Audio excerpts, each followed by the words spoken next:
a huge round of applause here. Are you ready for the voice actors? Please give a huge round of applause for DB Sweeney, Marty Grabstein, Eckstein, Lucie Pohl, and Kat Tabor. Welcome, welcome, welcome, everybody. Welcome. We're so excited to have you here. Welcome to Atlanta. So excited to have you here. Thank you. It's an absolute pleasure. And we have a bunch of questions. A bunch of people here are lined up for some questions for you. So we're just going to jump in with that because we have so many of you here. So let's get into it. Let's go right to the questions. This one's mainly for everyone, but where do you record your voice lines and stuff?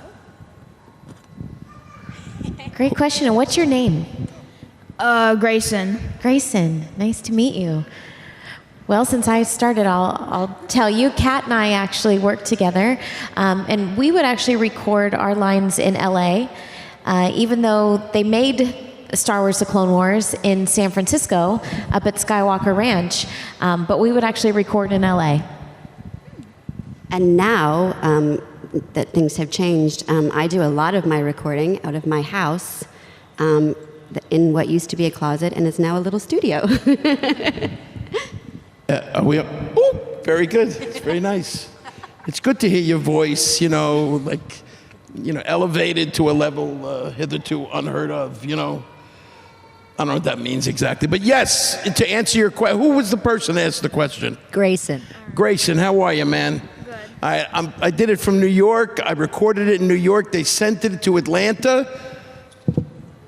A place in Atlanta that produced it, and I'll be honest with you, I'm going to be talking to you afterwards. I need to find out where this was, see if you can help me out, because I want to find out where they recorded it so I can go and do a video for personal, my social media. All right, enough of that. I record in New York because I'm based in New York, and also sometimes in my closet. And Mercy on Overwatch, I got that part by auditioning under a big blanket at my mom's house on her bed with her blanket over my head. So it's all possible. When I started doing this 35 years ago, you always went to a studio, and nowadays more and more they want you to have your own home studio. And because I do other parts as an actor and travel around, I'm doing a movie right here in Atlanta now, I have a kit that I bring with me, and you sort of always improvising a way to get good sound. You have to have a good microphone. A good new microphone is about $1,000, but other than that, you don't really need much except a computer. And I've found that one of the most pristine places to record when you can't get to a studio is a car. And so you take a couple of blankets and put them on the dashboard to muffle the windshield, and then you just got to drive away from the city, obviously, where people aren't beeping their horns and stuff. But that tends to be a very good quiet place where you could record. Say if you wanted to practice, like if you wanted to get into animation or something, you could watch a show you like and write down the lines that the characters say, and then go in mom's car and practice. So next time you see a guy in a parking lot by himself in a car, he's not a creep, he's a voice actor. Well, he may be a creep. Or also he may be a voice actor. Or a creepy voice actor, Exactly. also possible. All right, let's go to our next question. Hi everyone, I'm Nikita. I know some of you have had live action versions of your characters either before or after you've done your voice recordings, and some of you are live action actors as well. So how does that factor into your creativity and the choices you take into your voice acting? Great question, first of all. Wow, nicely formulated. I don't have a live action version of the character Mercy, and I don't think I would get to play her because my boobs aren't big enough in real life. But I think that what's great coming from theater or live action acting is that in the booth, you use your body a lot. It's helped me just, because I use my body a lot, and I don't really distinguish that much from, now I'm doing voiceover to how I would maybe do it on stage, So I don't know if that answers your question, but yeah. It's an interesting question for me. to hear this because mostly I don't, voiceover is not actually what I mostly have done, mostly on camera, independent film and TV and, you know, stage and all that stuff. So getting Courage the Cowardly Dog was an amazing thing to happen for me. And so the idea is what really does, to echo Lucy just a little bit, the idea that, you know, you are doing voice acting, and the idea is this disembodied voice, and that it is just the sound of your voice and how you interpret it. But it really is true that your whole body, you know, if you limit your body, then you're limiting your voice. And so much of the time you'll see, and I'm sure you guys have this moment where you're waving your arms and nobody's seeing it, but to create whatever it is you need to create. And you feel it. And you feel it better because it's putting the voice and the body together, and it's all really, really important to do it that way. Without that, I think you lose something. But there are magicians who don't need to do that. Maybe D.B. Sweeney could be put into that, But I'm saying these guys here are so much more accomplished than me in animation. I've done a few things, Dinosaur for Disney and Brother Bear and Legend of Korra, and I love those are some of the favorite jobs I've ever had. But I'm actually trying to learn from these guys because this is like a master class here from some of the top animation voice people in the world. So I don't have a better answer except that. I feel like acting is, whether you're doing a play or you're doing a movie or you're doing a voice, it's there's commonalities. You have to be truthful and believable, and then there are technical differences. Like if I'm doing a play, I wouldn't have a microphone, so I'd have to use more voice. But when you're doing voice acting, you have to learn how to not sound like somebody at a microphone. You have to sort of sound like somebody who's alive, I guess. So anyway, that's my thought. Yeah, I think you actually said what I was going to say, but I'll just elaborate on that. Voice acting is acting. So people come up to me all the time and they say, well, I want to be a voice actor. And my first question is, well, great. Do you want to be an actor? Like, what are you doing to perfect your acting? And so whether it's a theater or film or television or voice acting, the skill, the craft is the same. The technique about how you go about doing it is a little different, but the emotion and the performance is still the same. So because there's often a stigma between live action acting and voice acting, and sometimes it's almost treated as less than, and it's not. I mean, all of us, I think, up on this stage has done both. I mean, our backgrounds are very diverse in whatever form of acting that we do. So if you want to be a voice actor, pursue acting and then see where it takes you. And I encourage you to do everything because it's so fun, no matter the medium you do it in. And I wanted to say back to what you said, we worked with one of those magicians who can sit in a chair and go from like the teeniest little voice to the deepest Cad Bane, and that's Corey Burton. It's phenomenal to watch. He just sits in a chair and all of these different voices come out of him with no bodily change at all. Whereas I know for me, I'm knocking around and hitting the microphone stand and everything and trying to be still. But so there are some people who have that amazing skill. And I specifically came into a character that already was a live action character with the role of Padme, obviously. And there's some really cool parts of that because you can study about the character, you can learn about your character's history, their childhood, and all these things that you can add into your performance. But then you just have to really make it your own. And I always likened it to a theater role. If someone was doing Shakespeare, someone's already played Ophelia before.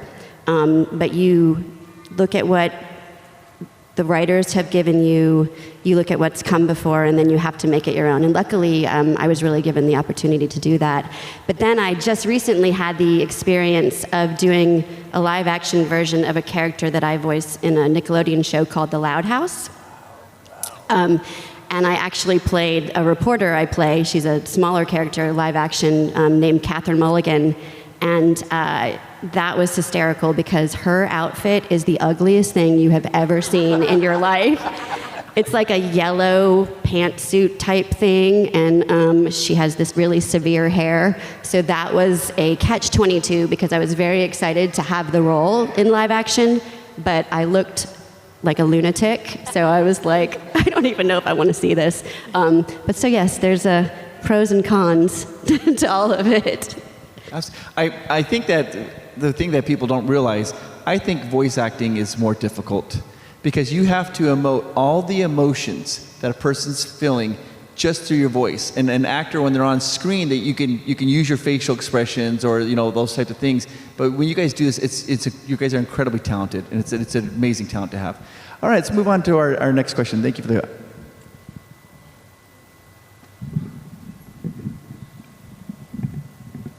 Good afternoon. My name is Jaya.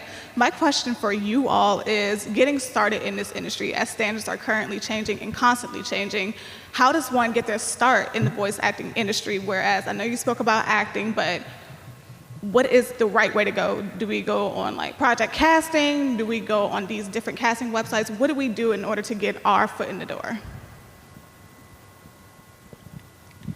Well, I will say, I guarantee you each one of us has a different story of how we got into voice acting. There's no one way.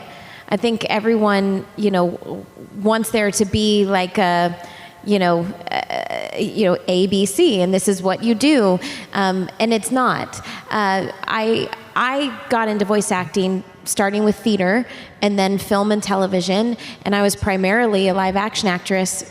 But Jodie Benson, who is here, actually inspired me to want to be a voice actress. And so I did have an agent, but I just begged my agent to send me out on voiceover, even though I didn't have any experience in it. I was already a working actress. And so it took a long time. I will say, if you're looking to get into this industry, and I say this with encouragement, you're getting into a business of failure. You will fail more than you will succeed. And I say that just so you know that. So it is encouraging. I probably auditioned for about 400 roles, and I got rejected for 400 roles before I got Ahsoka. But then Ahsoka changed my life. And so I'm super grateful I didn't give up prior. And so yeah, I just encourage you, there's no one way. Put it out there. Tell people that you want to be a voice actor. Tell people you are a voice actor, and just seek out the opportunities. Yeah, I mean, so much like Ashley, mostly on camera, stage, comedy, all that sort of stuff. And courage just kind of it was a blessing. It was somebody, a friend of mine asked me to come to the audition because and this is an interesting point actually, not an experienced voice actor at this point when I was, pardon me, when I first auditioned for Courage. She said to me that John Dilworth, I'm working for John Dilworth, he's listened to every voiceover artist in the city over the last 4 months. He's heard over 300 voices for the character, all the big machas of the industry. And he couldn't decide, actually, how he would want this character to sound. And so somehow, she said, at this point, I'm getting crazy. You'll come in. Who knows? Maybe we'll get lucky. And we did. Something in me kicked in for him within the first 2 minutes, and there you have it. It happened, and it was a wonderful thing. But really, the truth of the matter is that I'm actually, very honestly, I feel like I'm actually guilty, of not actually really taking, advantage of that particular thing in the voiceover industry by really working at taking a class. And this is what I wanted to say. Taking a class is a good thing. Learning from, taking seminars, learning from other voiceover artists and hearing about stuff like breathing or how to breathe properly. There's little tricks. It's not really a magician. It's just knowing all of these little things, all of these nuts and bolts things to do that you find out to do that can help you modulate your voice and do all of these things. So studying it that would be a good thing to do, right?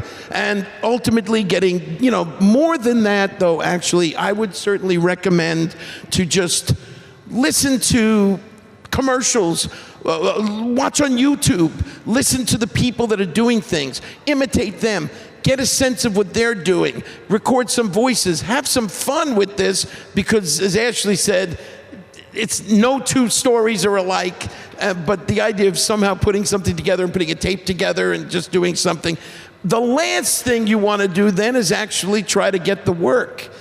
Like that's going to be hard no matter whether you're well schooled or whether you're not well schooled. But why not just get grounded in the whole thing, I actually, one of my first gigs that I got voice acting, I found on Craigslist.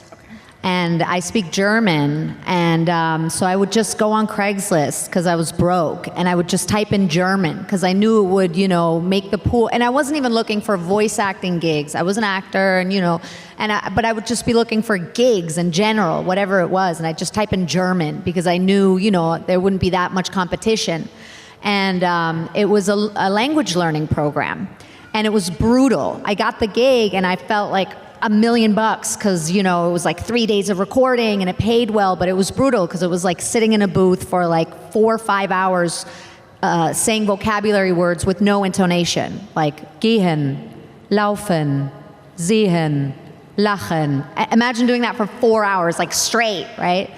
And then I started getting, other gigs, and then I told my agent, I do some voice acting stuff now. Then I got to dub Khloe Kardashian for German TV, which was like, oh mein Gott, Lama, was machst du da, Kim? Dein Arsch ist so fett, lass uns doch ein Selfie machen. So that was like the set, and then it like, and then that also taught me, everything everybody said, yes, definitely. And then I just would add also, though, what I realized was that was something unique about me, right? And instead of trying to be someone else or trying to work on my little kid voice, where there's so many people that are so good at that, I started seeing that if I lean into what makes me different, then that's really what is going to get me far. So whatever, I always tell people, whatever it is about you that you think you need to change because you need to be like other people is actually probably going to be the thing that gets you where you want to go, And I'm just saying that because it took me a while to understand that, and I struggled with that a lot and thought, I have to be like this, or, I was 8 when we moved here. Do people hear an accent or not? And I have to be American or sound like this, or, not talk about being German, or I don't know, not, lean into that. But and then Mercy, the voice that, people like me for is German. She speaks German, so that ended up being a huge asset for me. So everything everybody said, and I would just add that as well. Also kind of try to find out what's different about you, or what do you have that other people don't, and keep that. Don't try to change it or get rid of it. I echo that so much. I always say, especially with voice acting, figure out what your hook would be, because there's so many talented people in the industry that are doing all these things. So whatever it is that's a little different about you, I had a lot of that because of being Southern. And I know everyone thinks they can do a Southern accent, but they can't. So, so that was a lot of work for me in the beginning too. And then locally, like for instance, here in Atlanta, there's Atlanta Voiceover Studio that has classes, and they do workshops, and sometimes agents are there, and you can learn about like how to put a reel together. And so a lot of cities now have educational stuff that you can start with, and then you'll meet other people who are trying to do it too, and you guys can network, and then you eventually find, hey, so-and-so has this agent, and now you've put this reel together, and you kind of know what you're doing, and maybe they'll take your reel in, and the rest might be history. Wonderful. So I just wanted to chime in from my area of concentration, which is more commercials and narration. And one of the things that I learned very early on with the commercials, especially, is back in the 50s and 60s and 70s, when they wanted the announcer to be like Maytag, the best dishwashers, they wanted the announcer to sound like an announcer, and now they always say not an announcer. And the way I interpreted that was, well, they just want me to be a person talking to another person, but I want to have a specific person in mind. So for many years I was the voice of Bud Light, and so I was trying to think of like who buys Bud Light, and they're trying to sell it to mostly dudes from 18 to 35. So I was thinking of a very specific friend of mine who drinks Heineken, and I was like gonna, say, for the great taste that won't fill you up and never lets you down, make it a Bud Light, Steve. And have that thought, and just don't say Steve. And then later on, I became the voice of Lincoln Navigator. And none of my friends drive Lincoln Navigators, but I was trying to imagine who buys a $70,000 car and why do they buy it. So I had this imaginary person in my mind who was trying to seem like he had more money than he had. So the line for that was, there are those who travel and those who travel well, which I thought was a really dopey line, but it worked for Lincoln, and they used it for 7 years or something. So in other words, what I was saying is that's where the acting thing comes in, where you sort of think of who am I talking to and what am I trying to get them to do? Obviously trying to sell them a product, but on the narration side, I do the show Mountain Men, which we're just starting our 11th season, and when I first heard the idea for the show, I thought it was really stupid. It's like these people who don't have a phone and live off the grid and try not to get eaten by a lion. And I always thought that sort of stuff was dumb because, well, there's a camera crew there, so how can you get eaten by the lion? Somebody's going to shoot the lion. But people love those kinds of shows. So since I didn't really get it in the beginning, I thought, well, it's a show about like mountain men living off the grid. So I thought, as the narrator, I'll be the fifth mountain man. So I started talking like, in the snowy hills of western Montana. And it was kind of a joke. Like, I didn't really think I was going to get the job. And then they liked it so much that now I've had to do that for 11 years. And so it's kind of a dumb voice, but it works for the show. And so anyway, so I just think, and these guys can speak to it more than me because they have more experience with creating characters for animation. But I think you have to have that thought of like, what is the character and who am I talking to? Thank you very much. That's cool. Thank you. Thank you. Perfect. Our next question.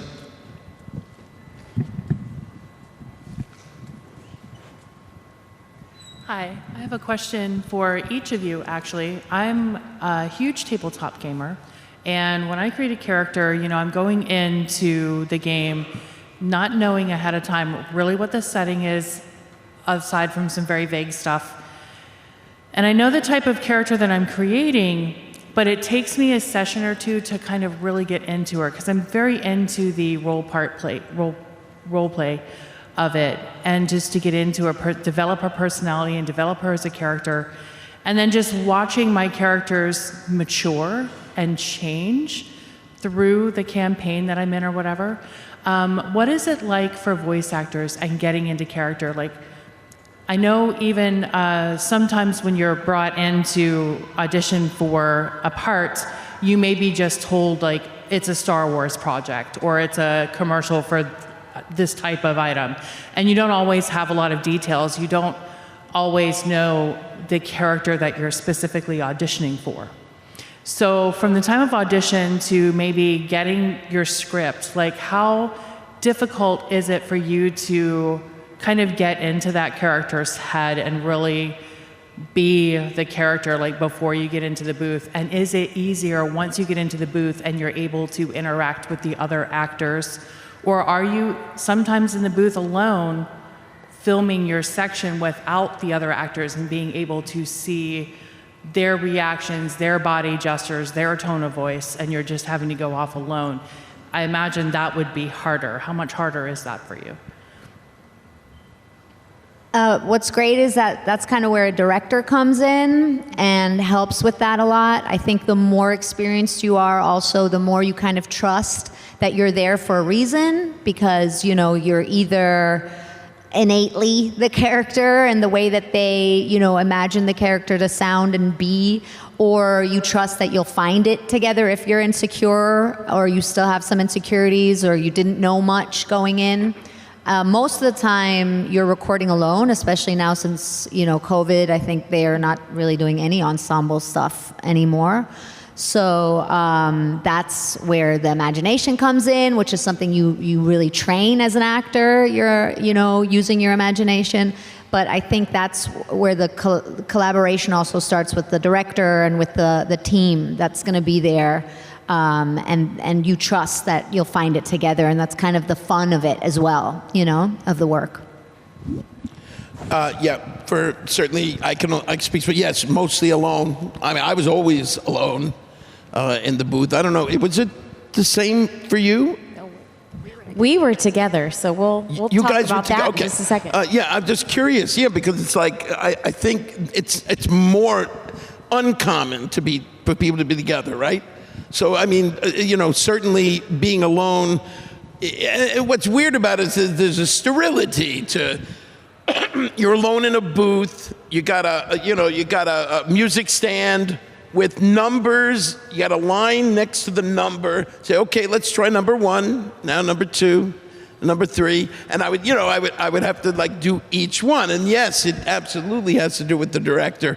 But then it brings in again the body. So I wouldn't just be sitting there doing it. I'd be standing and I'd be, you know, gesticulating and putting my all into all the things I do for love. I'm screaming it out like I'm saying, you know, to be or not to be. You know, it's just because that's, you know, every moment, every single moment, they break it down. So you take that one moment and just break it down. So the good part is that you get to really focus on just each simple individual moment. That's a potentially good thing. And it's only you, and leave it to them to kind of make it look like I had a conversation with somebody.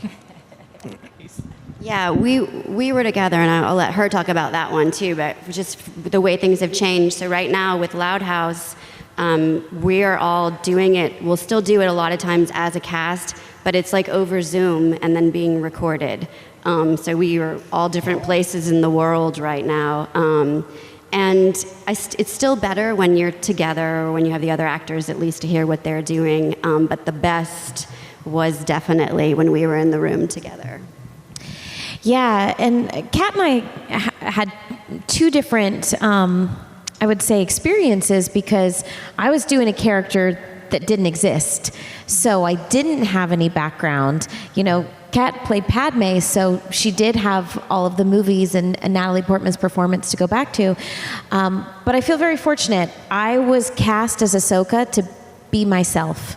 My audition was actually pretty terrible because they wanted her to have an Icelandic accent, and I didn't do a very good job. I mean, I thought I did, but I somehow got a call back, and I thought I mastered Icelandic, and I went in and I said my first line, and Dave Filoni stops me and he was like, "Nah, I'm sorry, but can you make it sound a little more Icelandic?"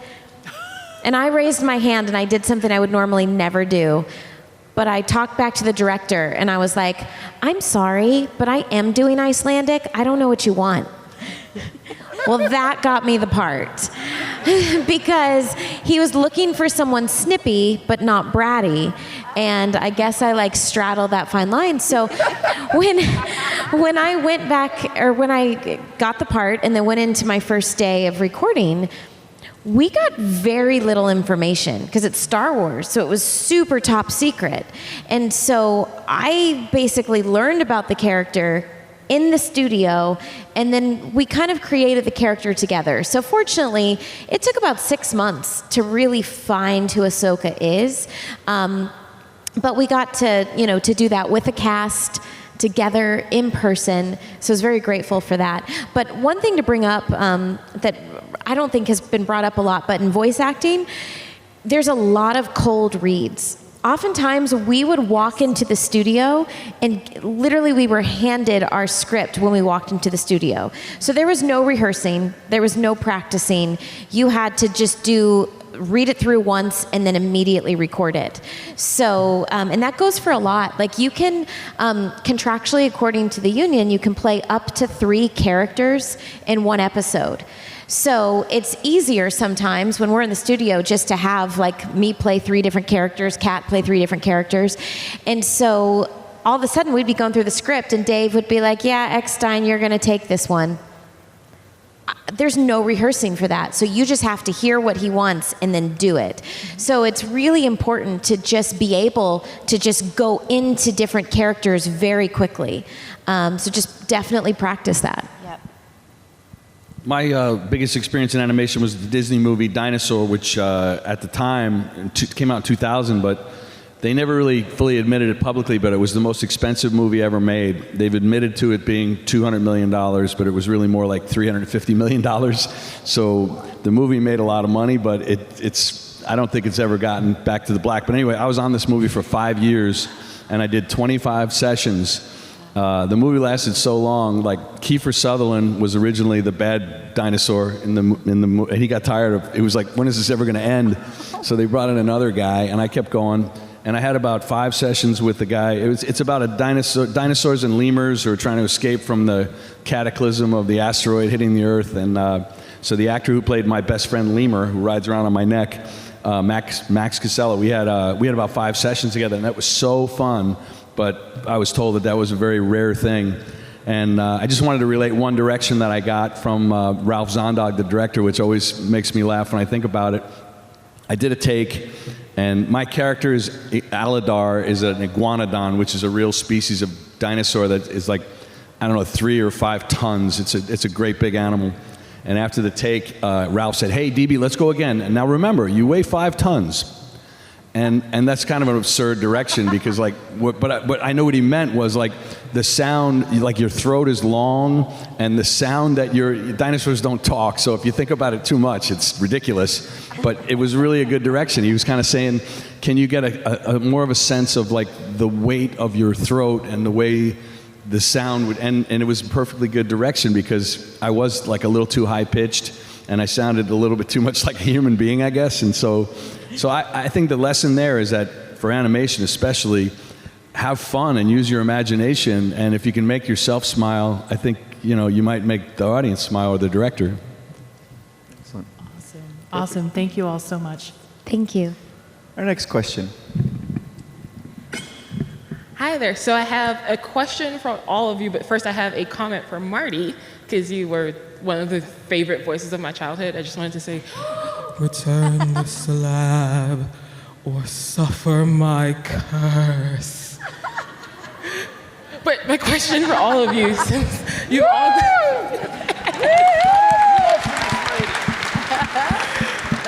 Sorry, it was like one of the scariest scenes of my entire childhood. It scarred me for many years until I could go back to it. But my question for all of you is actually kind of technical, since I know that everybody's gonna have to do a scene where they have to scream or yell, but like technically, how do you get through episodes or sessions where you have to yell or scream a lot while still protecting your voice?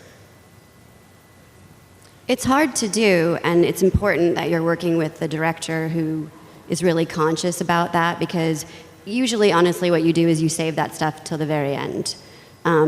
And if you get really busy with work, you try to save that stuff, those sessions, till the end of the week, so that you have the weekend to heal. Because there are techniques that you can do to protect your voice, but there are just certain things. I'm working on a character right now who screams a lot. And they also will save the files sometimes and reuse them if they can. But it's just being really conscientious about it. And if you don't have a director who's saying, let's save this to the end, you need to speak up for yourself and say, can we maybe save this till the end of the session? Yeah. But you probably have no problem with the screaming the whole time. Listen, I am like how not to do it, and they don't do it how I did it. Because, first of all, listen to this voice.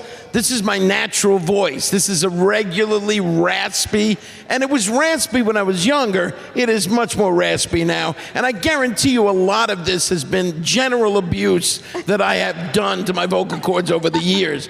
They seem to be pretty strong because it seems to heal well, but I guarantee you there's a lot of lumps all over it somewhere if you look deep into the deep, dark recesses of my vocal cords, you will find that. But I will tell you this, that there was a kind of, I didn't care, somehow I was so excited that I got the role that I was like, and the scream was the one that was, that was the benchmark moment for me, and so it was like, I better do this well, and so I'm gonna I don't care, I'm just gonna scream anytime they wanted to, and I just, it was actually ridiculous, but they were careful, to be fair, and they were saying, you know what, we're not gonna put you through that again, we have it in the library. Which is wonderful that there is a library of my scream somewhere. I'm very happy about that. So yeah, never do it the way I did it. Do it the way Kat does it. Much better. She talks about healing, she heals. Well, my voice is a little different than yours. Yeah. So different instruments altogether, I think. Thank you. All right, our next question. Hi, I'm Gary. I'm a 3D animator, and I wanted to know, from all the characters that you guys have played, what have you learned and what can you take away from those characters? That's deep. I will say Ahsoka Tano has completely changed my life, and there's so many things I could say I've learned. But animated characters, I think we're all here because we're all inspired by them. And they stick with us. And so I would say with Ahsoka, she taught me that kindness is a power and that kindness is very powerful.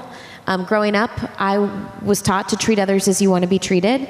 But people would always say, oh, you're too kind. You're too kind. You need to be tough. So I never associated kindness with being powerful or kindness with being tough. And it wasn't until Ahsoka that I realized her power is actually her kindness. And so that's really stuck with me and inspired me. I learned a lot from Padme as well in Clone Wars. I mean, it was just, obviously we loved working on the show, and Padme just reminded me that you could be graceful and feminine and still be strong.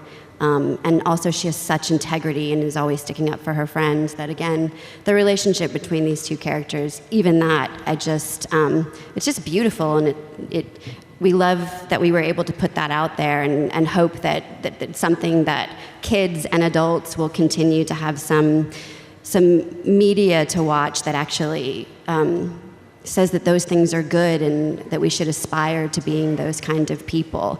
And then I learned not to go after bad men who are turning to the dark side, which is why I'm single. So anyway.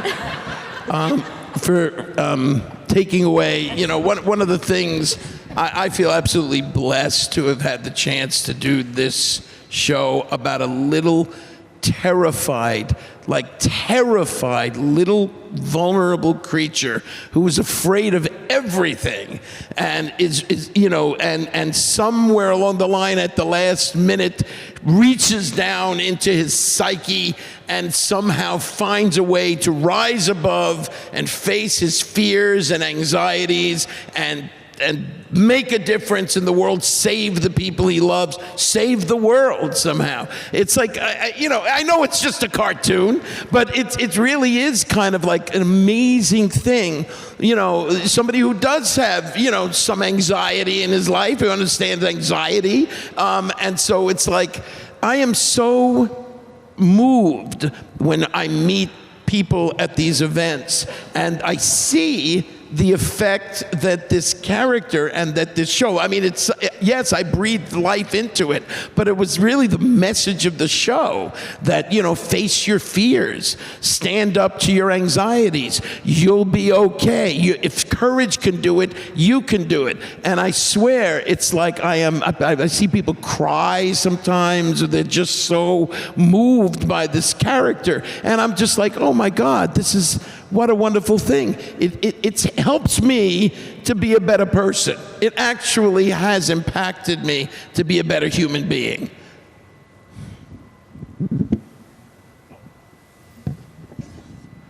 Yeah, I mean, yes, same. Meeting the people that love the character teaches you a lot about the character. And then, what both of the other ladies here said, Mercy is also someone who really inspired me to embrace this sense of femininity coupled with strength, and that being strong or being a boss, let's say, doesn't mean you have to be like a man. You can still be feminine and soft and have all the qualities that are associated with females, I guess, and sexy even, and all those things, and be tough and be educated and be sassy and be three-dimensional, be a real woman, even though this is a fantastical character. And I actually channeled my mother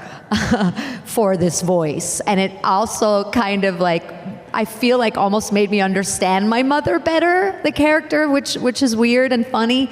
So yes, all the things that everybody said so far. And then the message of the video game Overwatch is basically that, the world is worth fighting for. And that sounds so cheesy, but I think it is. And seeing the fans and seeing how the characters, the diversity of the game has inspired people, made me, I think, love people in the world more in a way. So yeah.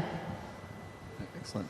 All right, we have time, guys, for one last question. This will be our last question right here. Hello, everyone. My question is mostly for Ashley and Kat. I was wondering what made you want to audition. Did you want to be in the Star Wars franchise? Oh gosh, well, we've both been Star Wars fans. So I've been a Star Wars fan ever since I was a young girl, and but I wish I could say that I sought it out. I didn't. Fortunately, I had an agent, as I mentioned earlier, and they called me the night before, and they said, "Great news, you've got an audition for the new Star Wars show tomorrow." And I was excited until they said I was auditioning for the role of Padme. Not because I didn't love Padme, I loved Padme. I just couldn't do a Padme voice. I was devastated. I literally practiced. Thank goodness. I know, I know. Because when you hear Kat's Padme, I'm like, oh, I didn't stand a chance. So I practiced all night. And the reason I share this story is because you never know what could happen.